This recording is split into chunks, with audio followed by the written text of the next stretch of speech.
Welcome all. ચલો ભાઈ, આજે થોડી એ બાબત ઉપર ચર્ચા કરીએ કે આપણે ઘણી બધી વખત બરાબર સફળતા ગોતતા હોઈએ છીએ કે ક્યાંથી સફળતા મળશે, સક્સેસ ક્યાંથી મળશે, શું કંઈ એવું કરીએ કે જેના કારણે બરાબર તે આપણને પ્રાપ્ત થઈ જાય. પણ હજી સુધીનો જે અનુભવ છે હવે એવું ખબર પડે છે કે યાર જો તમારે એક્સ વસ્તુ જોઈએ છે તો તમારે એક્સ વસ્તુ માટે જ કામ કરવું પડશે. જો તમે એવું વિચાર કરી રહ્યા છો કે એક્સ વસ્તુને પ્રાપ્ત કરવા માટે બરાબર પહેલા વાય વસ્તુ કરવી પડશે અથવા બીજું કંઈ કરવું પડશે, તો એવું નહીં થાય. રાઈટ? આપણને જે રસ્તો દેખાય છે, જે સીધો રસ્તો દેખાય છે, આપણે એ જ રસ્તા ઉપર ચાલવું પડશે.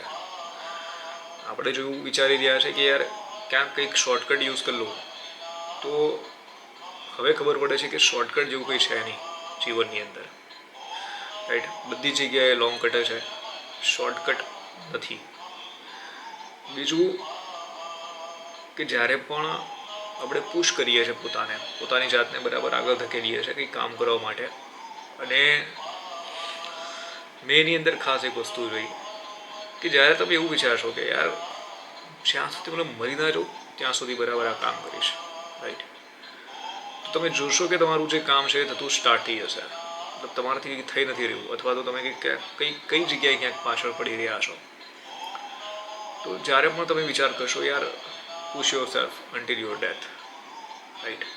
તો ત્યારે તમને એવું લાગશે કે યાર નહીં, કે યાર થઈ જશે, વાંધો નહીં આવે. મતલબ એવું લાગે છે કે કુદરત પણ એ તમને કરાવી દે છે, એ તમારા પાસેથી કામ કરાવી દે છે. એ ડિઝાયર જ કદાચ એટલું એ સ્ટ્રોંગ છે કે અહીં તમને ઊંઘ આવશે, અથવા ઊંઘ આવશે તો 70 રીતો તમે ગોતી લેશો કે કઈ રીતે બરાબર છે હું ના ઊંઘું.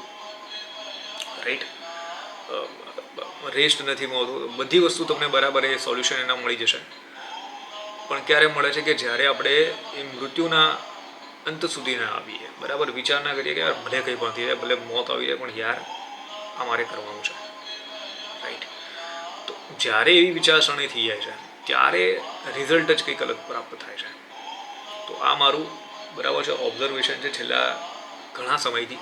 અને હું કહીશ કે યાર કે અગર જીવનમાં આગળ વધવું છે તો એક જ રસ્તો છે કે push your self until the death. જ્યાં સુધી તમારું એક ટાર્ગેટ છે, તમારે કંઈક જોઈએ છે, તો જ્યાં સુધી બરાબર મૃત્યુ ના આવે ત્યાં સુધી પોતાની જાતને પુશ કરો. બરાબર? ત્યાં સુધી તમે બરાબર છે ત્યાં સુધી તમે દમ લગાવો કે યાર થઈ જશે. રાઈટ? બીજી વસ્તુ કે જો તમારાથી બરાબર તમે જેટલું પણ 100% કરવા કંઈક માંગો છો અને તમારાથી જ્યારે 1% થઈ જવું છે, રાઈટ, લેટ્સ સે 1% કંઈક તમારાથી થઈ રહ્યું છે, તમે કંઈક વાંચવા બેસો તો કંઈક કામ કરવા બેઠા, તમારાથી 1 કલાક થયું, મતલબ તમારાથી અડધો કલાક થયો, તો તમારાથી 1 મિનિટ થયું.